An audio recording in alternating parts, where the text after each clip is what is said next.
अस्सलाम वालेकुम दोस्तों, मैं हूं तारिक ख़ान और आप मेरा यूट्यूब चैनल देख रहे हैं। और आज मैं मौजूद हूं इतिहाद गार्डन रहीम यार ख़ान मैकडोनल्ड रेस्टोरेंट पर। हमारे शहर में बैनुल अक़वामी फ़ास्ट फूड रेस्टोरेंट सर्विस के साथ बेहतरीन मियार रहीम यार ख़ान में उम्दा मैकडोनल्ड रेस्टोरेंट ये शहर में खोला जाने वाला पहला रेस्टोरेंट है।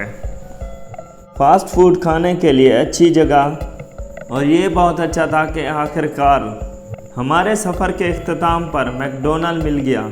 दोस्तों, मैकडोनल्ड में इंडोर आउटडोर दोनों नशिस्तें दस्तयाब हैं। अमले का रवैया अच्छा है और बहुत तावन पर मबनी है।